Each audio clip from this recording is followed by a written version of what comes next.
saudara-saudara kaum muslimin rahimakumullah. Kita menyaksikan peristiwa-peristiwa yang memilukan dan memalukan. PHK terjadi di mana-mana. Pengangguran meningkat, harga-harga membumbung tinggi, daya beli rakyat semakin lemah. Sementara di bidang politik, kejadian-kejadian memberikan indikasi bahwa persatuan dan kesatuan kita sebagai bangsa dewasa ini tengah berada dalam ujian yang berat. Pada jumpa kita kali ini, tanpa bermaksud untuk mencari kambing hitam dari bencana yang kita hadapi, saya ingin menyampaikan sebuah hadis yang diriwayatkan oleh Imam At-Tabarani dari Ibnu Abbas bahwa Rasulullah sallallahu alaihi wasallam bersabda, khamsun bi khamsin, ada 5 perkara yang dapat menimbulkan 5 macam bencana. Mari kita renungi hadis ini satu demi satu sebagai bahan introspeksi buat kita semua dalam menghadapi bencana yang tengah berlaku sekarang ini. Yang pertama, ma naqasa qaumul ahda illa sullita alaihim aduwwuhum. Apabila suatu kaum sudah mengingkari janjinya, maka mereka pun akan dikuasai oleh musuh-musuh mereka. Sederhana saja nampak kalimat dalam hadis ini. Apabila orang sudah mengingkari janji, mereka akan dikuasai oleh musuh-musuh mereka sendiri. Dan musuh kita yang paling utama saat ini adalah kemiskinan dan kebodohan.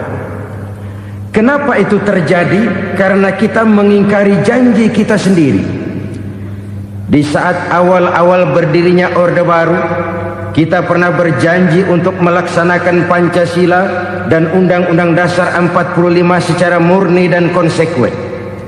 Kita berjanji bahwa kita akan menegakkan pemerintah yang bersih dan berwibawa. Itu semua pada permulaannya. Waktu demi waktu berjalan, kita lupa dengan janji yang kita ucapkan itu. Ketuhanan yang Maha Esa kita ucapkan, tapi kesetanan yang luar biasa yang kita lakukan. Kemanusiaan yang adil dan beradab yang kita dengungkan, tetapi kemanusiaan zalim dan biadab yang kita praktekkan. Sederhana saja saudara, hampir setiap pejabat pada posisi-posisi kunci, di awal-awal ia memangku jabatan itu, biasanya ia mengucapkan sumpah dengan lafaz demi Allah, bahwa dalam melaksanakan jabatan ini saya tidak akan menerima hadiah atau pemberian dalam bentuk apapun. Itu pada permulaannya. Lama-lama rupanya hadiah itu asik juga, mulai diterima. Lama-lama dirasa kurang, mulai menagih. Dan akhirnya terjadilah praktek yang disebut suap menyuap, semir menyemir, dan lain sebagainya. Kalau ini sudah menjadi kenyataan, bagaimana kita mau menegakkan pemerintah yang bersih dan berwibawa? Undang-Undang Dasar 45 menyatakan bahwa bumi, air, dan seluruh kekayaan negara dikelola oleh negara bagi sebesar-besar kemakmuran rakyat. Yang terjadi adalah bahwa kita merasa mewakili rakyat untuk menikmati harta dan kekayaan negara, sehingga rakyat banyak tidak bisa ikut menikmatinya. Menumpuklah harta itu sehingga terjadilah pepatah, gunung ditimbun, sumur digali. Yang kaya semakin kaya, yang miskin semakin terpuruk. Kita ingkar dengan janji yang kita ucapkan di awal-awal kita bergerak. Kita ingkar dengan janji pada saat kita mengatakannya dengan menyebut nama Allah, dengan mempertaruhkan nama Tuhan, sehingga pada akhirnya jabatan pun mengalami tender. Sudah menjadi rahasia umum, orang mau jadi lurah mesti mengeluarkan uang, mau jadi camat mesti mengeluarkan uang, mau jadi wali kota, bupati, bahkan gubernur, itu ada pasarannya. Secara logika, Kalau orang memperoleh satu jabatan karena banyak mengeluarkan uang, tentu pada saat ia mengeluarkan uang, ia sudah punya pemikiran, modal pasti pulang, modal pasti kembali. Kalau orang memperoleh suatu jabatan karena banyak mengeluarkan uang, maka langkah pertama yang dia lakukan setelah memangku jabatan itu ialah bagaimana uang bisa kembali, bagaimana modal bisa pulang. Kalau modal sudah pulang, pikiran berikutnya bagaimana supaya dapat untung. Lalu kapan mau bekerja untuk kepentingan rakyat? Itu nomor 18. Kemudian kalau ada proyek-proyek besar, pertanyaannya ialah bukan apakah proyek ini bermanfaat bagi rakyat, apakah proyek ini layak untuk diteruskan, tetapi yang jadi pertanyaan paling utama ialah bagian saya berapa duit dari proyek ini. Kita bisa lihat proyek, mega proyek lahan 1 juta hektar di Kalimantan Tengah, triliunan rupiah, dan proyek itu gagal. SD Inpres bulan ini diresmikan, bulan depan retak. Jembatan-jembatan bulan ini gunting pita, bulan depan runtuh. Kita ingkar dengan janji. Kita berkata kita bekerja untuk kepentingan rakyat, tapi kita tidak pernah mengenal rakyat itu. Apabila suatu kaum sudah mulai mengingkari janji, maka mereka akan dikuasai oleh musuh-musuh mereka. Akibatnya tersusunlah barisan-barisan sakit hati yang makin lama makin menjadi bola salju, menggelinding membesar, dan kemudian terjadilah hal-hal yang tidak kita inginkan lagi. Apabila suatu kaum sudah mengingkari janji, maka mereka akan dikuasai oleh musuh-musuh mereka. Ini penyebab bencana yang pertama. Kita tidak konsekuen. Tadinya kita dengan lantang teriak-teriak berantas korupsi, ganyang korupsi. Pada waktu kita belum mendapat kesempatan. Setelah kita naik punya kesempatan, rupanya korupsi enak juga dirasa. Terjadi pergeseran nilai, orang luntur, kehilangan idealisme awal.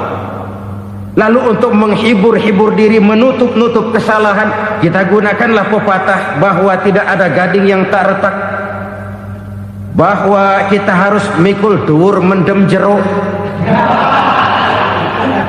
Itu semua cuma sebagai dalih agar kesalahan kita tidak dibicarakan orang lain. Padahal kita sendiri yang mengingkari janji. Kita yang keluar dari komitmen awal kita. Kita berjanji melaksanakan Pancasila dan Undang-Undang Dasar 45 dengan murni dan konsekuen. Kita berjanji untuk menegakkan pemerintah yang bersih dan berwibawa. Namun dalam kenyataannya itu tidak kita laksanakan dengan sebagaimana mestinya. Kita bergeser, kita mengalami proses degradasi, peluncuran nilai, dan akhirnya terbentuklah barisan-barisan sakit hati yang semakin lama semakin membesar itu. Kita harus introspeksi. Memang kalau zaman sedang susah, biasanya kambing hitam laris, tukang kompor gentayangan. Itu dari dulu selalu mencari kambing hitam. Karena itu kita tidak bicara orang, kita tidak bicara siapa yang salah, kita bicara sistem, dan sistem itu bisa mengena siapa saja.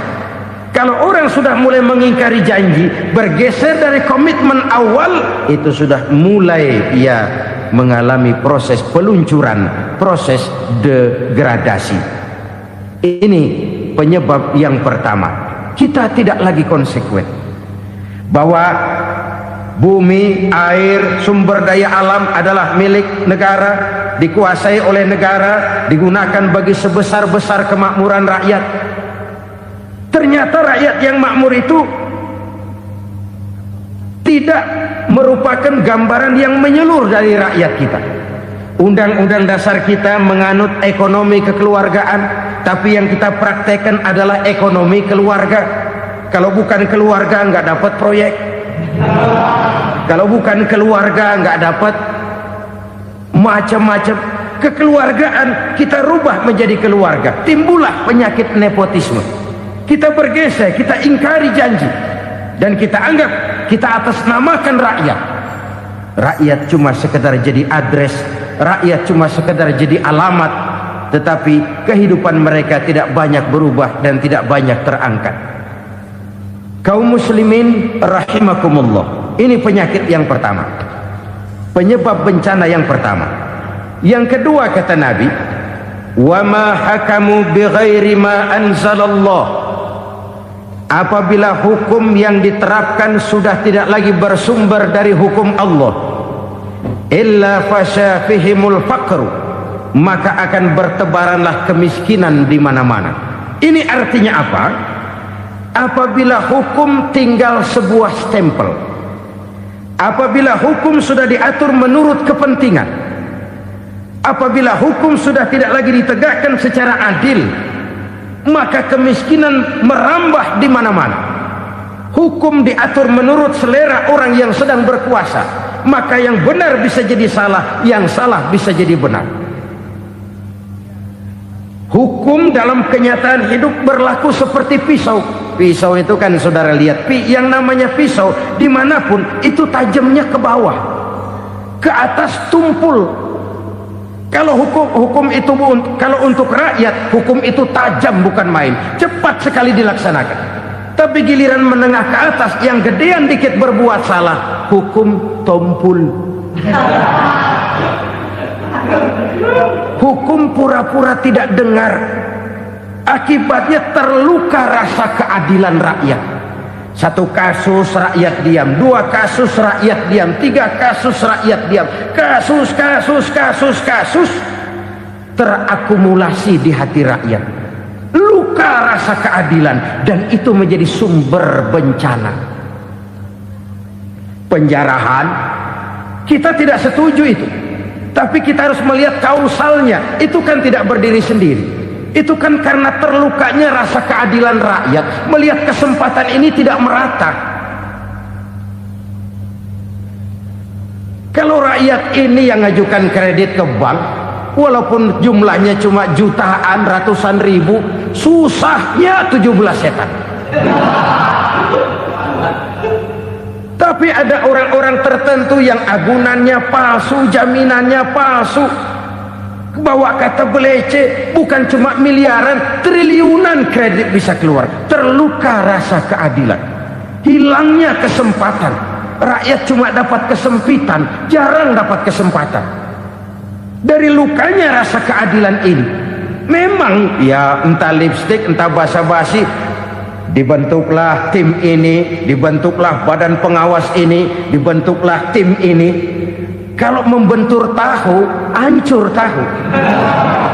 Tapi kalau tim yang dibentuk membentur karang, bukan karangnya yang hancur biasanya, timnya yang bubar. Kenapa? Yang dibentur batu karang yang sangat keras. Kita main-main dengan hukum, kita tidak konsekuen dengan hukum, luka rasa keadilan, dan itu terakumulasi.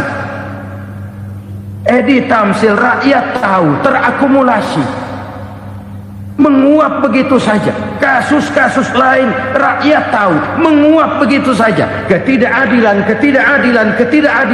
terakumulasi, mengendap di hati rakyat, menunggu ledakan. Pada saat sumbu meledak, rakyat tidak bisa dibendung lagi. Oke, kita tidak setuju dengan penjarahan, tapi jangan melihat itu sebagai peristiwa yang berdiri sendiri.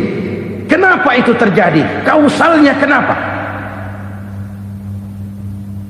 Oke, kita tidak setuju memang, tapi yang dijarah oleh rakyat kan memang cuma untuk perut. Yang dijarahkan beras, yang dijarahkan televisi, yang dijarahkan kulkas yang masih bisa dihitung, yang memang real untuk kebutuhan rakyat. Penjara-penjara berdasi kepala botak yang menguras uang rakyat habis-habisan, enak saja melenggang dalam kehidupan ini. Makin terluka rasa keadilan rakyat. Apabila hukum yang diterapkan sudah menyimpang dari keadilan yang diajarkan Allah, fasyafihimul fakru, bertebaranlah kemiskinan. Aneh, memalukan, memilukan. Sebuah negara agraris yang katanya pulaunya hijau royo-royo, gemari palau jenawi toto tentem kertora harjo, yang tahun 93 pernah mendapat penghargaan dari FAO, Badan Pangan Sedunia, sebagai negara yang berhasil dalam swasembada pangan. Sekarang ini kita terpaksa betul beli beras dari Vietnam, beli beras ke Kamboja, beli kedelai dari Kamboja. Kenapa? Lahan sawah kita habis ditanami pabrik. Teknologi kita, teknologi loncatan yang non-applied, tidak terpakai oleh kita. Lantas lahan yang tidak bisa kita tanami, kita paksakan lahan-lahan gambut menjadi tanah pertanian yang subur dengan biaya triliunan, dan kita gagal. Kita cari jarum dan kapak hilang. Kita mau jadi negara industri dengan loncatan teknologi yang maju, kita lupakan pola pijak kita sebagai negara agraris, dan akhirnya kita kecolongan. Lihatlah dewasa ini, rakyat kita antri sembako di mana-mana. Di sebuah negara agraris, ketidakadilan melahirkan kemiskinan, kemiskinan moral dan kemiskinan material. Kemiskinan moral, rakyat nggak percaya lagi sama pejabat. Rakyat mengalami krisis figur. Orang alah lu ngomong dah sama ember.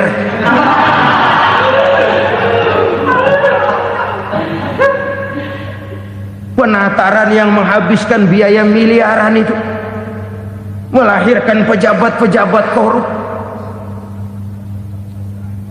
Pengawasan yang menghabiskan biaya miliaran itu ternyata impoten, mandul.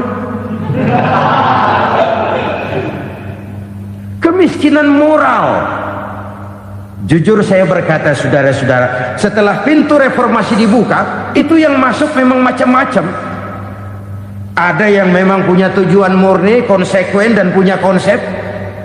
Ada yang nunggu di tikungan, begitu mobil lewat nyamber pintu, berangkat ikut reformasi. Ada yang memanfaatkan momentum, mumpung, untuk nyampein unek-unek, ngerti nggak, pokoknya ngomong. Sehingga keadaan semakin rancu, kebingungan semakin menjadi-jadi, masalah yang paling urgen tidak terselesaikan. Sekarang ini orang berpikir mendingan jadi pala ular daripada jadi buntut macan. Buntut macan memang hebat macan, tapi kalau buntutnya cuma ugel-ugel di belakang buat apa? Mendingan jadi pala ular, kecil juga nyaplok. Artinya ya biar kecil juga kalau punya partai kan gagah. Lalu rame-rame bikin partai kayak bikin arisan. Orang makin mengalami dislokasi. Semua mau jadi pahlawan, semua mau nomor satu, semua ngomong iya kalau bidangnya, kalau bukan makin rancu. Marilah lewat kesempatan ini saya mengajak kita untuk tahu diri.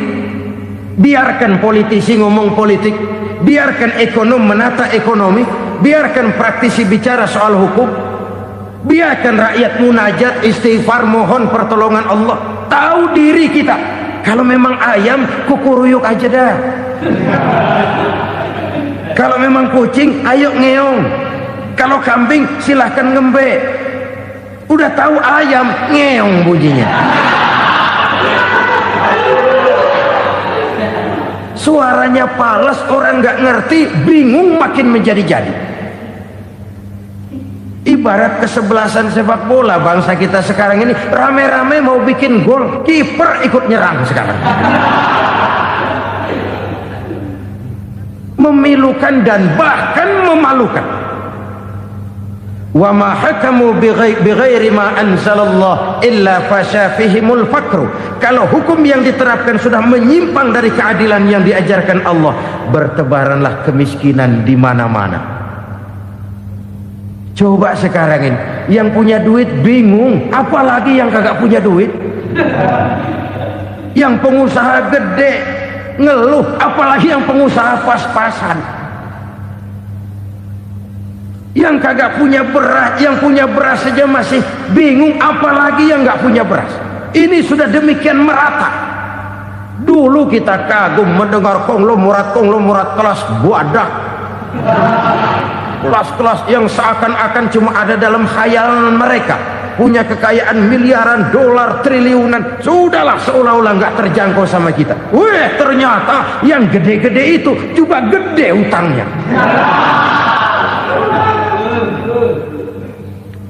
Dan rontok satu demi satu. Ternyata rakyat selama ini cuma dialamatkan, cuma dijadikan adres.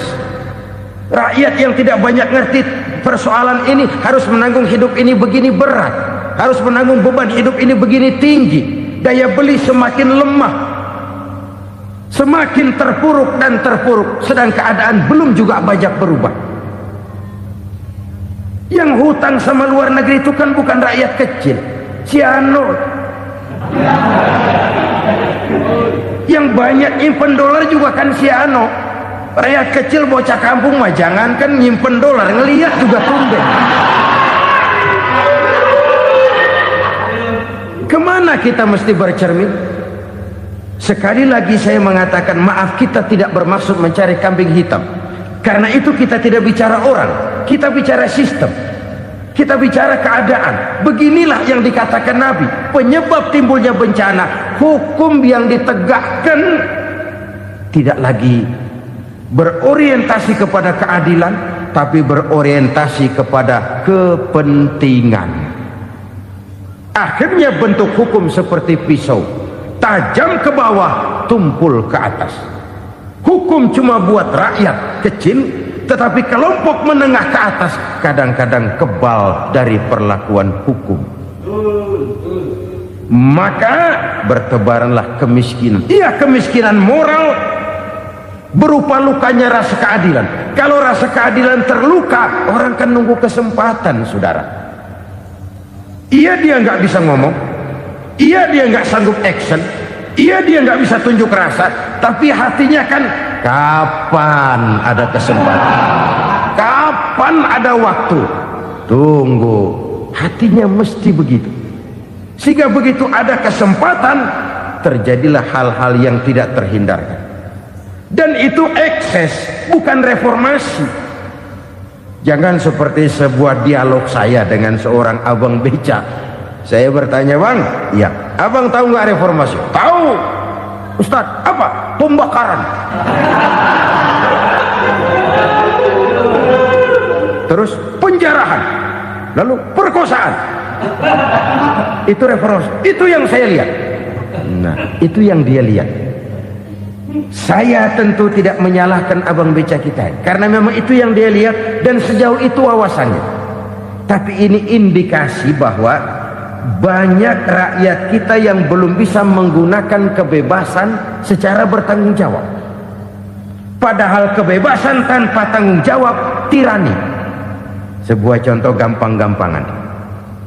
Saya beli radio, saya setel di kamar saya, lalu saya bilang, ini radio gue. Yang beli gue, pakai duit gue setel di kamar gue, sekeras-kerasnya, gak ada urusan sama orang lain. Itu kata saya.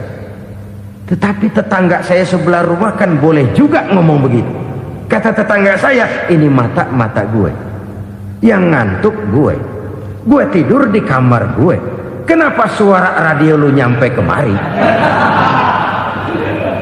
Artinya apa ini? Kebebasan saya nyetel radio dibatasi oleh kebebasan tetangga saya yang mau tidur. Tidak ada kebebasan mutlak. Kebebasan mutlak tanpa tanggung jawab kembali akan melahirkan tirani, kembali akan melahirkan pemaksaan kehendak. Dan itu lagi-lagi bukan demokrasi. Saudara-saudara kaum muslimin rahimakumullah. Ini penyakit yang kedua, lukanya rasa keadilan, terutama di kalangan rakyat kecil. Itu mengendap menjadi akumulasi dan menunggu giliran kapan bisa dimuntahkan.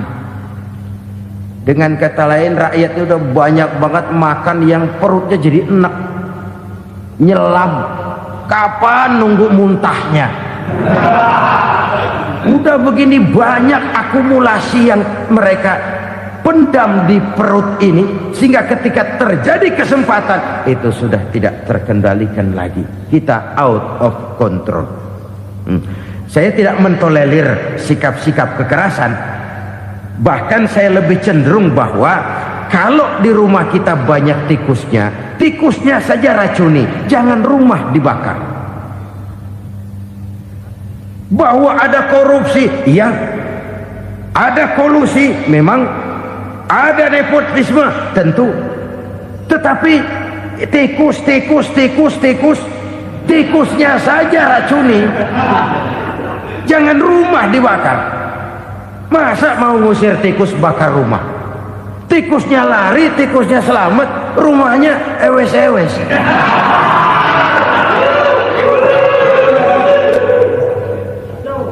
Tikus selamat, rumah nggak punya, masalah nggak terselesaikan dengan sebagaimana yang kita harapkan. Kita sepakat ini negara hukum, dan di hadapan hukum semua manusia itu sama. Itu prinsip yang diajarkan Allah. Al-musawat bainan nas fi takalifil ahkam. Semua manusia sama dalam berhadapan dekat dengan hukum Allah Subhanahu wa taala. Kalau hukum sudah pandang bulu, itu jelas yang enak yang banyak bulunya. Siapa yang banyak bulunya? Monyet. Kalau hukum pandang bulu, monyet keenakan. Saudara-saudara kaum muslimin rahimakumullah, introspeksi. Mari kita bercermin bagaimana perjalanan hukum selama ini. Kalau introspeksi ini kita temukan, lalu ada upaya untuk memperbaiki diri. Jangan menggunakan tak ada gading yang tak retak, mikul duwur mendem jero untuk menutup-nutupi kesalahan orang. Padahal kesalahan itu sedemikian besar. Padahal rakyat kita tiap hari antri sembako. Ada yang sehari sekali makan, ada yang makan sudah bercampur tiwul, ada yang nasi sudah dicampur pisang, balik jadi orok lagi. Macam-macam upaya rakyat untuk menangsal perut ini. Lalu rakyat ditenang-tenangkan, lebih baik puasa Senin Kemis sambil menghadapi krisis ekonomi. Kenapa rakyat yang disuruh puasa?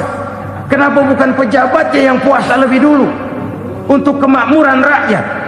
Kalau rakyat yang memang perutnya udah gepeng disuruh puasa, makin krempeng perutnya. Artinya pejabat harus punya sense of politik. Ya, tidak, puasa itu kan tidak cuma Senin Kemis saja. Puasa itu puasa perasaan, puasa menghargai perasaan yang sedang kondisi yang sedang dihadapi oleh rakyat. Bagaimana rakyat yang tengah antri sembako melihat pejabatnya lewat dengan mobil yang harganya sampai 1 miliar. Oh, inilah pemimpin saya. Luka lagi rasa keadilannya. Kita tidak tenggang rasa. Puasa dalam artian itu pun akan menolong menegakkan semangat kebersamaan, membentuk semangat kebersamaan. Saudara-saudara kaum muslimin rahimakumullah, penyebab bencana yang ketiga dikatakan oleh baginda Nabi, wala zaharat fihimul fahishatu illa fasha fihimul maut. Apabila kekejian telah merajalela, maka maut bertebaran di mana-mana. Kita renungi butir kalimat dalam hadis ini. Apabila kekejian telah merajalela, maut bertebaran di mana-mana. Begitu murah arti sebuah kehidupan. Penjarahan untuk hal-hal yang kecil tapi sampai mengorbankan nyawa. Apabila kekejian sudah terjadi di mana-mana, maut pun bertebaran. Maut dalam arti berpisah ruh dengan jasad, tapi juga maut dalam arti orang bisa mati karirnya, orang bisa mati usahanya, orang bisa mati kesempatannya karena perbuatan-perbuatan keji yang selama ini tidak terbendung. Lahirlah teori mafia. Siapa yang kuat dia yang berkuasa, siapa yang lemah dia menjadi mangsa. Proyek-proyek besar yang menang tender itu ya dari itu ke itu saja. Yang pengusaha-pengusaha tidak punya koneksi, tidak bisa bayar komisi, dapat proyek tetelan. Ada dagingnya dikit, namanya juga tetelan. Dagingnya sudah habis disantap oleh meja. Sekian puluh meja dilalui, sekian puluh amplop dikeluarkan. Sehingga yang akhirnya ya tinggal tetelan itu tadi. Maka kualitas pekerjaan pun sudah bukan lagi jadi masalah. Demikianlah mafia-mafia ini bermunculan di mana-mana. Di pengadilan terkenal mafia pengadilan. Hukum bisa dibeli, hukum bisa dipesan menurut kebutuhan sponsor.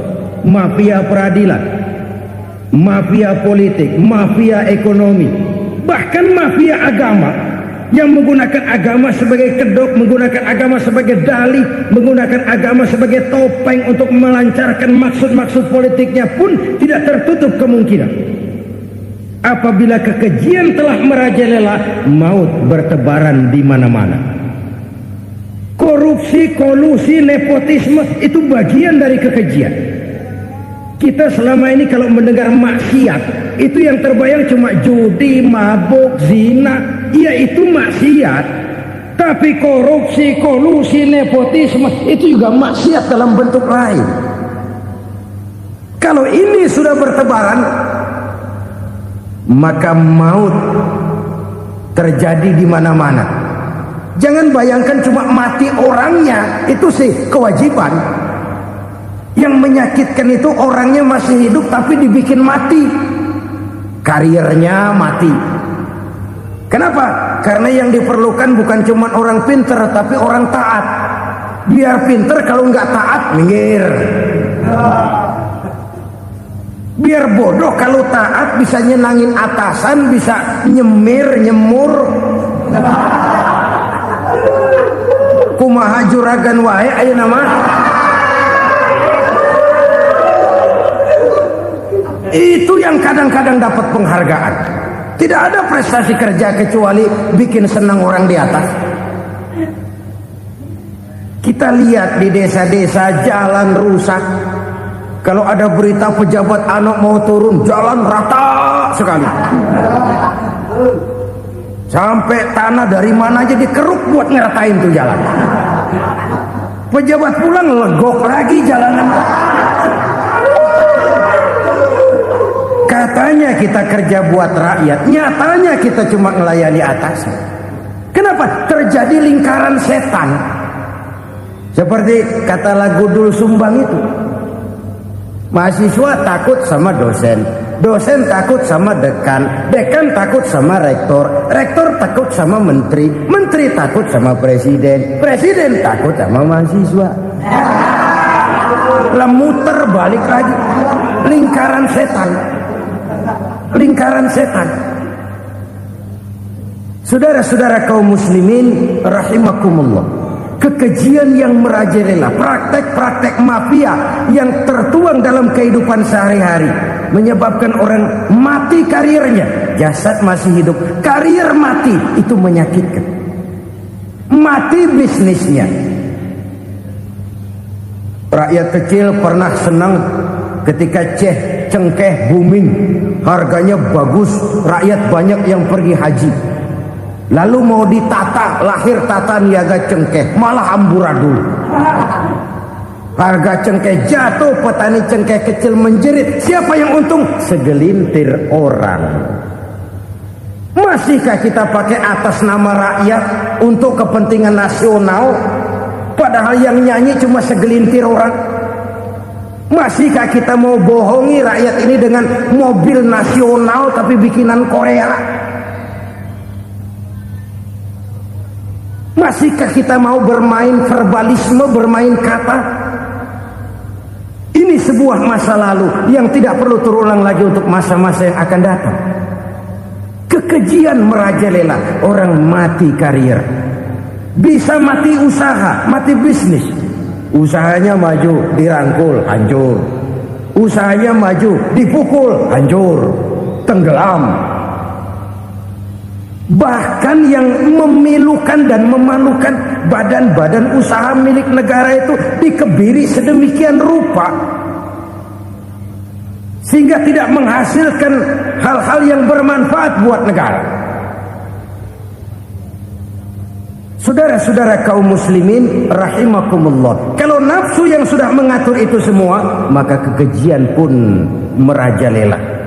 Orang sudah pakai teori mafia, yang kuat dia yang menang, yang kuat dia yang berkuasa, yang lemah silakan minggir di sudut-sudut kehidupan. Kalau kekejian seperti ini merajalela, maut bertebaran di mana-mana. Banyak orang mati kariernya, banyak orang mati usahanya, banyak orang mati imajinasinya. Sekarang ini dalam dunia seni yang banyak karyawan seni, bukan seniman. Seniman itu kan dilahirkan, lain seniman, lain karyawan seni. Sekarang yang banyak karyawan seni, bukan seniman. Mati karier, mati imajinasi, mati improvisasi, sehingga kehidupan persis sinetron. Sinetron itu yang kita lihat rumah mewah, yang kita lihat rumah bagus. Gak pernah kita lihat di sinetron kita ini rakyat antri sembako. Kita dijejali hal-hal yang indah, yang wah, yang membuat kita tenggelam dalam gaya hidup instan, tenggelam dalam gaya hidup wah. Kita lupa dengan realitas keseharian di tengah-tengah masyarakat kita. Lahirlah kelompok-kelompok selebritis, dibesarkan oleh berbagai media. Selebritis pilek aja masuk koran, pilek.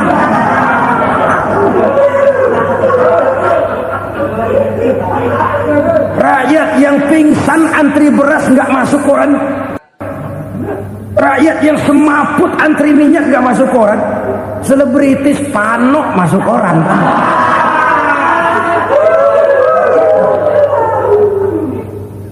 Kita besarkan hal-hal kecil, kita kecilkan hal-hal besar. Kenapa? Kita mengejar oplah, kita profit oriented, tidak lagi berorientasi kepada realitas hidup yang kita hadapi ini.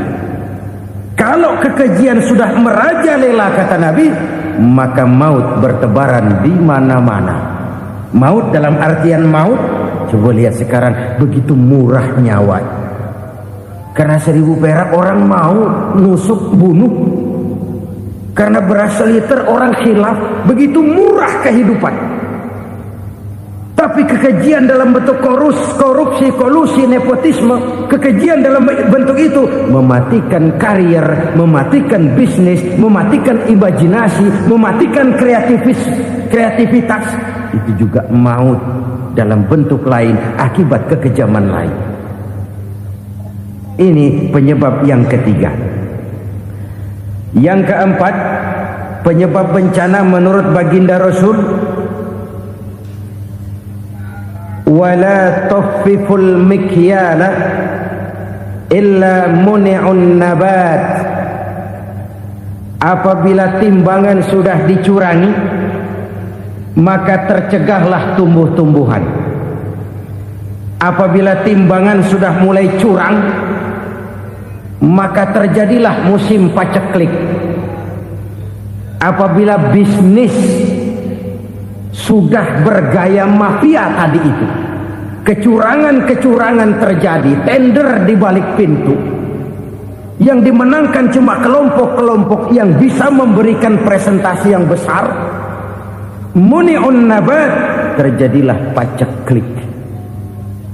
Paceklik, panen gagal, wereng ya wereng, kemarau panjang it's okay, air sulit iya, tetapi kan semua itu ada yang ngatur.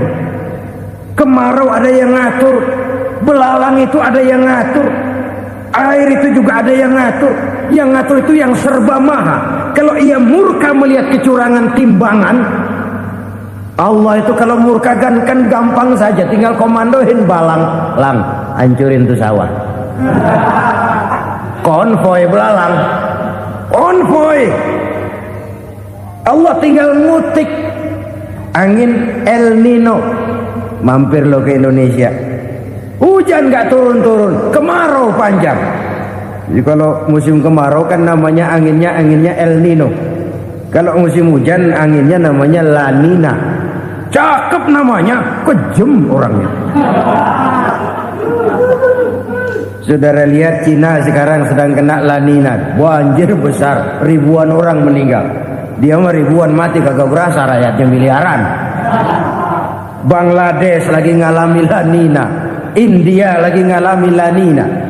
Angin, hujan, kemarau, belalang itu kan ada yang ngendaliin. Kuncinya bukan di belalangnya, kuncinya bukan di peredaran matahari berputar, kuncinya di atas yang mengatur semua itu. Kalau timbangan sudah mulai curang, pengusaha sudah nggak mau jujur, apa enggak bikin perut jadi mual. Begitu rakyat antri sembako pingsan nggak dapat beras, sementara beras ditumpuk-tumpuk sampai membusuk. Kemana hati nuraninya? Kemana akal pikirannya?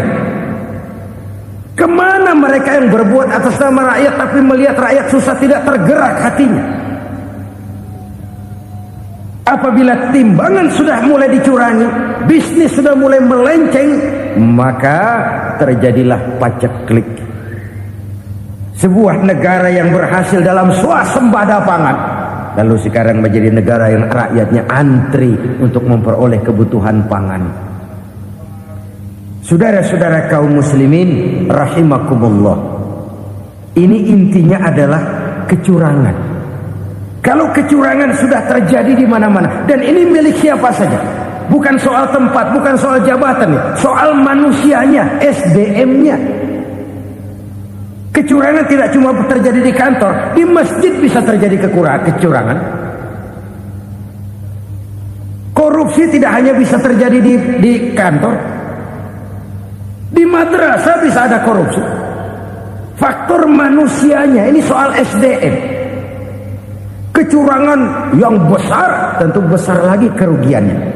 Kecurangan yang kecil, kecurangan sehari-hari, pedagang-pedagang kecil ngurangi timbangan, barang yang buruk dikatakan baik, yang baik dikatakan buruk, itu merugikan perorangan. Kecurangan yang besar merugikan bangsa dalam bentuk total, dalam bentuk seutuhnya. Nah, kecurangan-kecurangan seperti ini rakyat kan lihat, rakyat kan tahu, dan itu kembali terakumulasi di sini, pegel. Dan jangan lupa, rakyat yang nggak ngomong itu, rakyat yang nggak bersuara itu, batinnya menjerit, jeritannya menggoncang aras, dan itu didengar Allah. Yadullah fauqal jamaah, kata Nabi, tangan Tuhan di atas orang banyak. Jeritan hati rakyat menggoncang aras.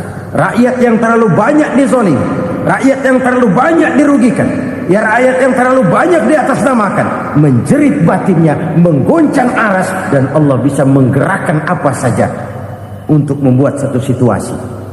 Allah bisa menggerakkan apa saja untuk membuat satu situasi. Saudara-saudara kaum muslimin rahimakumullah, ini faktor yang ketiga, timbulnya kecurangan. Faktor yang keempat maksud saya. Yang kelima, penyebab timbulnya bencana menurut baginda Nabi, wala muni'uz zakat wala muni'uz zakat illa hubbisa anhumul qatru. Apabila zakat enggan dibayar, maka tercegahlah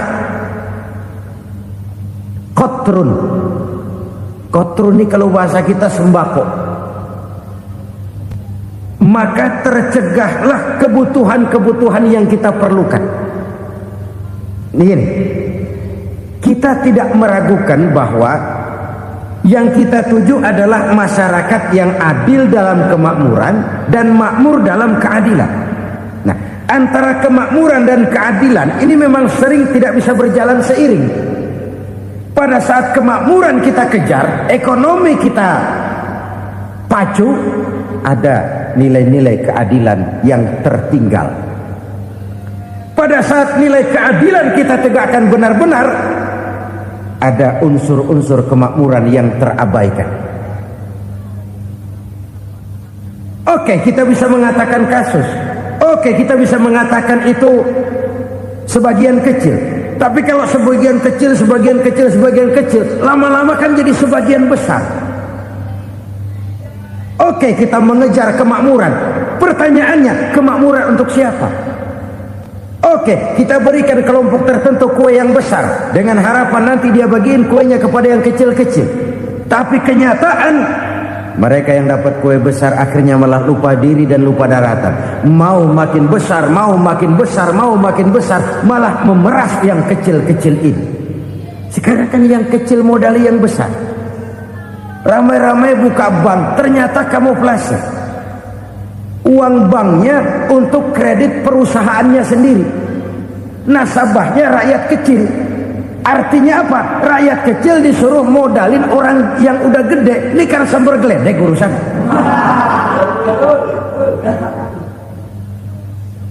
Ini kan permainan apa lagi? Rakyat kecil suruh modali yang gede. Nasabahnya rakyat kecil, kumpulkan uangnya di bank, kucurkan kredit kepada perusahaannya sendiri. Bukankah itu rakyat kecil suruh modali yang gede? Sudah begitu kejamkah kita untuk meraih keuntungan dengan mengorbankan orang kecil ini? Sudah tidak bicara lagi kah nurani kita melihat penderitaan orang yang semakin susah ini?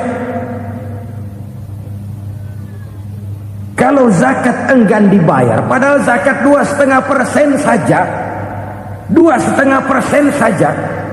Kalau itu pun enggan, kalau zakat saja enggan, bagaimana pula yang namanya sedekah, bagaimana pula yang namanya infak, bagaimana pula yang namanya santunan, bantuan. Kadang-kadang lipstick nyumbang sih nyumbang, cuman nyolongnya lebih gede.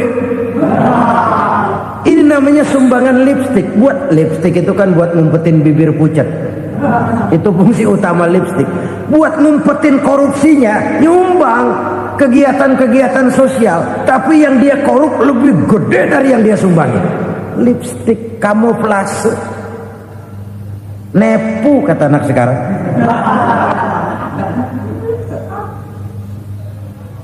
Saudara-saudara kaum muslimin rahimakumullah. Demikian berat kewajiban zakat ini sampai di zaman Sayyidina Abu Bakar pernah keluar komando perangi orang yang enggan membayar zakat. Perangi. Karena fungsi zakat adalah menjembatani antara si kaya dengan si miskin. Bahwa ada kemiskinan itu Qur'ani. Allah menyatakan, aku melebihkan rezeki sebagian kamu dari yang lain. Ini kan kesenjangan. Allah melebihkan rezeki sebagian kamu dari yang lain. Ada itu. Tetapi itu berjalan secara nature. Nah, kalau direkayasa, yang kaya semakin kaya, yang miskin semakin terpuruk, yang sudah besar dapat proyek besar, yang kecil dapat tetelan. Ini kan rekayasa namanya. Kesenjangan yang direkayasa ini yang kita harus kikis. Nah, fungsi zakat menjembatani dari sisi sosial. Dari sisi pribadi, Nabi berpesan, zakku amwalakum biz zakat. Bersihkan hartamu dengan zakat. Sekarang ada istilah nyuci uang. Uang hasil korupsi itu bisa dicuci, dijadikan uang bersih. Bukan pakai rinso, bukan. Pakai politiknya koruptor, diolah sedemikian rupa sehingga jadi uang resmi. Sudah memutik, itu termasuk yang disebut kejahatan kerah putih, white collar crime. Kejahatan kerah putih, kejahatan pakai dasi, kejahatan kelas kakap. Makanya orang mendingan goblok kagak bener daripada pinter kagak bener. Goblok kagak bener itu gampang ngurusinnya. Pinter kagak bener, ini yang berabe bener ngurusinnya.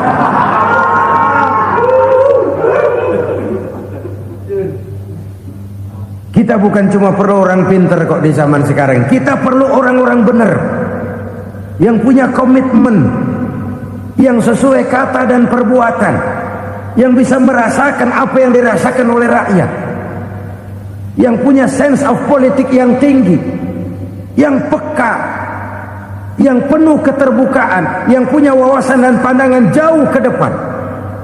Dari sisi pribadi, zakat itu membersihkan harta kita. Ya, dia tercampur dengan yang subuhat, dia bahkan mungkin tercampur dengan sedikit-sedikit yang haram. Itu zakku amwalakum bizakat. Bersihkan hartamu dengan zakat itu. Pada sisi sosial ia menjembatani, pada sisi pribadi ia membersihkan harta kita. Karena itu kalau kita minta berdoa, minta rezeki, syarat rezeki itu halalan, thayyiban, wasi'an. Enggak pernah kurang dari 3 itu. Halal, bagus, banyak. Halal, bagus, tapi sedikit, susah ngaturnya. Halal, banyak, tapi kurang bagus. Buat apaan? Bagus, banyak, tapi haram, enggak ada artinya. Sebab kata Imamul Ghazali, kalau kau terlalu suka memakan makanan yang haram, dikunyah masuk ke dalam perut besar, digiling oleh perut besar, menghasilkan energi, menggerakkan sel-sel pembuluh saraf, kau juga akan cenderung berpikir yang haram. Kalau sudah cenderung berpikir yang haram, perbuatan pun akan mengarah kepada perbuatan-perbuatan yang haram. Dulu waktu kelompok Jimbaran 200 konglomerat Indonesia kumpul, dihimbau supaya sekian persen kasih pengusaha-pengusaha lemah. Itu kan cuma sekedar belas kasihan, tidak banyak menolong keadaan. Dan bukan itu yang diperlukan pengusaha-pengusaha kecil. Yang diperlukan adalah berikan kami kesempatan seperti mereka dapat kesempatan. Berikan kami peluang seperti mereka juga dikasih peluang. Kalau cuma dikasih 100 juta, 200 juta hari ini, usaha kami nggak ada prospeknya, peluang kagak ada, kan sama juga bohong. Diceburin ke kali, disuruh berenang, tangan diikat, mendingan mampusin, ketahuan. Ayo berenang, berlomba, tangan diikat, kaki diikat, sama saja nyuruh mati. Jadi jangan kasih ikannya, kasih kailnya. Yang diperlukan pengusaha kecil menengah ke bawah itu bukan cuma sekedar belas kasih dari konglomerat-konglomerat besar. Berikan kami peluang seperti mereka juga dapat peluang. Berikan kami kesempatan seperti mereka dapat kesempatan. Berikan kami kredit dengan kemudahan seperti mereka juga kalau minta kredit begitu mudahnya. Menciptakan peluang dan kesempatan, pemerataan. Bukan menciptakan manusia Indonesia dengan standar ekonomi yang sama. Semua rumahnya harus sama, semua punya mobil. Itu sih kebersamaan bebek. Bebek, coba lihat bebek, satu ngalor semua, satu ngidul semua. Kebersamaan bukan itu. Kebersamaan adalah menciptakan peluang. Kalau yang kaya bisa semakin kaya, kenapa yang miskin tidak bisa ikut naik jadi sedikit kaya? Kalau pengusaha yang sudah kuat bisa bertambah menjadi kuat dengan proyek mega proyek, kenapa yang menengah tidak bisa ikut menjadi kuat? Dan kenapa kekejian itu merajalela? Kita dengar lewat berita-berita PLN tekor, PLN utang. Kenapa? Dia beli listrik dari swasta yang belinya lebih mahal daripada penjualannya. Artinya dia beli itu listrik dari perusahaan listrik swasta, dia jual kepada rakyat lagi. Harga jualnya lebih murah daripada dia beli kepada swasta. Kenapa? Ada tekanan lagi tuh. Biasa siklus lagi. Hukum Boyle.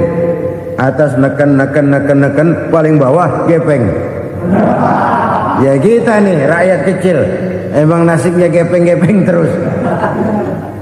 Saudara-saudara kaum muslimin rahimakumullah. Dari 5 penyebab bencana ini, kita ambil kesimpulan untuk sebuah renungan dan introspeksi kita bersama. Pertama, mengingkari janji. Padahal janji itu yang lebih tinggi nilainya adalah di hadapan Allah Subhanahu wa taala. Baik wakil-wakil rakyat di parlemen maupun pemimpin-pemimpin rakyat di dalam kabinet, apabila memangku suatu jabatan, selalu mereka mengawali dengan sumpah, dan sumpah itu dimulai dengan demi Allah. Sadarkah kita pada saat itu kita ucapkan bahwa kita sudah mempertaruhkan Allah untuk jabatan yang kita pegang? Kita sudah mempertaruhkan nama Allah untuk posisi yang dipercayakan kepada kita. Sadarkah kita bahwa menyia-nyiakan itu satu dosa yang sangat besar, yang tidak hanya kepada Allah tetapi juga kepada rakyat yang kita wakili, kepada rakyat yang kita pimpin. Cukuplah sudah rakyat dijadikan adres, umat dijadikan alamat sebagai numpang. Marilah kita kembali kepada komitmen awal dengan jujur kepada janji kita sendiri. Lalu yang kedua, kekejian, baik berupa korupsi, kolusi, nepotisme, dan perbuatan-perbuatan lain akan melahirkan kemiskinan. Kekurangan pangan bukan satu-satunya yang menyebabkan rakyat menderita. Lukanya rasa keadilan terakumulasi di hati rakyat, dan jeritan hati rakyat mengguncang aras. Kalau Allah murka, Allah bisa melakukan apa saja untuk menciptakan suatu kondisi. Faktor yang ketiga adalah praktek mafia menebarkan maut, baik orang yang mati jasad dan rohaninya maupun orang yang mati karirnya, mati kejujurannya, mati usahanya, mati imajinasinya. Hilang kreativitas kita sebagai bangsa. Faktor yang keempat, kecurangan-kecurangan di bidang usaha, di bidang tender, mengandalkan menjual kekuasaan. Dan memang repot kalau penguasa jadi pengusaha. Mau atau tidak mau, kebijakan-kebijakan kekuasaannya akan memperkuat jaring-jaring usahanya. Dan pada saat itu objektivitas sulit ditemukan lagi. Lalu yang kelima, keengganan membayar zakat, menumpuknya kekayaan negara pada kelompok-kelompok tertentu. Ini akan melahirkan paceklik yang berkepanjangan. Menumpuknya kekayaan dan harta negara pada kelompok-kelompok tertentu akan melahirkan paceklik dan kemiskinan yang berkepanjangan. Marilah kita sadar, marilah kita merenung bahwa keengganan kita membayar zakat, menciptakan pemerataan, pada akhirnya akan menjadi musibah buat kita semua. Saudara-saudara kaum muslimin rahimakumullah, sekian dulu jumpa kita kali ini.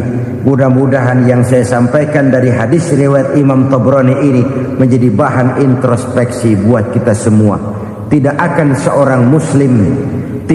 seorang muslim jatuh dua kali di tempat yang sama. Semua merupakan pelajaran untuk kita jadikan introspeksi guna menata hari esok yang lebih baik daripada hari ini. Reformasi harus terus berlanjut, tidak bisa dan tidak perlu dikendalikan, tapi harus tetap dengan landasan akhlakul karimah sesuai dengan budaya kita sebagai bangsa. Terima kasih atas perhatian saudara. Mohon maaf atas segala kekurangan. Jumpa lagi lain kesempatan insyaallah. Usikum wa nafsi bitaqwallah. Wassalamualaikum warahmatullahi wabarakatuh. Lalu berusaha menyimpan sesuatu yang bisa membawa manfaat, baik untuk dirinya, untuk anak cucunya, maupun untuk keluarganya, untuk masa kini dan masa depannya. Kadang simpanan itu berbentuk uang, kadang berupa tanah, lain saat berbentuk pabrik, dan lain sebagainya. Sementara masa depan yang paling pasti adalah akhirat. Jika untuk masa depan dunia kita rela memeras keringat, membanting tulang, pergi pagi dan pulang petang, menyimpan uang, menyimpan tanah, menyimpan pabrik. Pernahkah kita merenung jika satu saat kiamat datang, kita dibangkitkan dari kubur masing-masing, berdiri di padang mahsyar untuk mempertanggungjawabkan seluruh kegiatan hidup kita di dunia ini, lalu kita akan menuju ke alam akhirat. Sudahkah kita mempunyai simpanan untuk akhirat kita? Pada pertemuan kali ini saya ingin menyampaikan sebuah hadis di mana Rasulullah sallallahu alaihi wasallam bersabda, "Arba'un min kanzil jannah." Simpanan sorga ada 4 macam. Yang pertama, ikhfa'us sadaqah, menyembunyikan sedekah. Saudara-saudara kaum muslimin, sebagaimana yang kita maklum bahwa Allah Subhanahu wa taala melebihkan sebagian rezeki dari kita terhadap yang lain.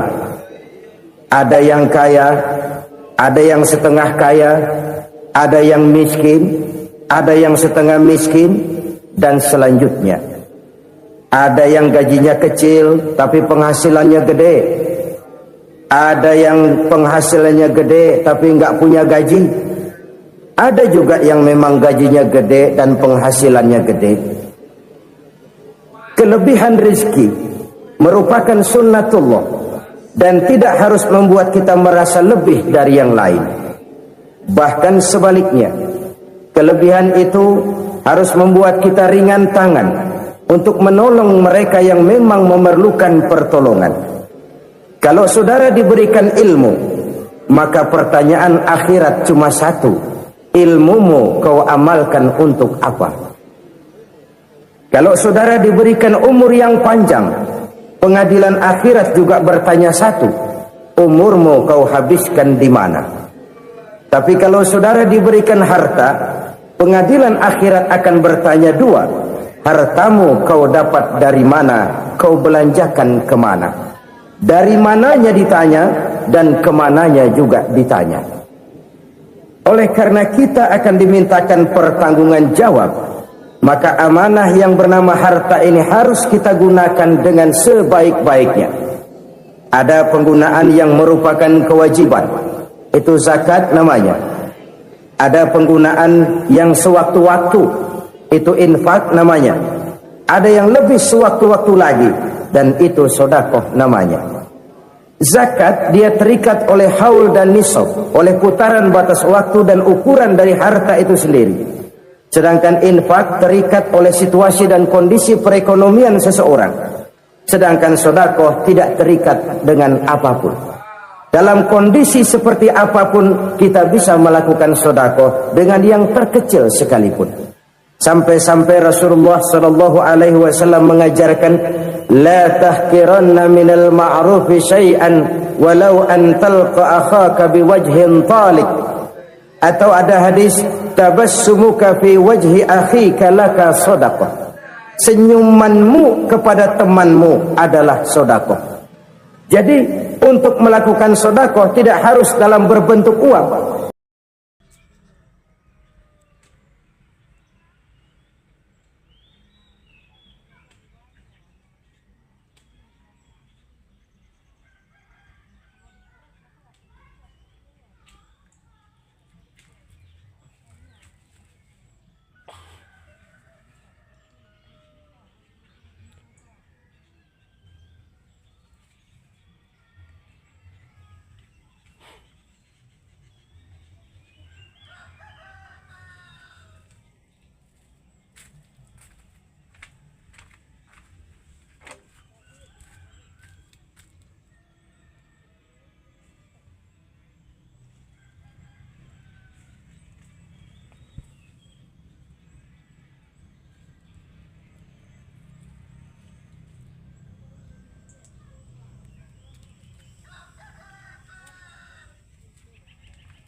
bodoh kau.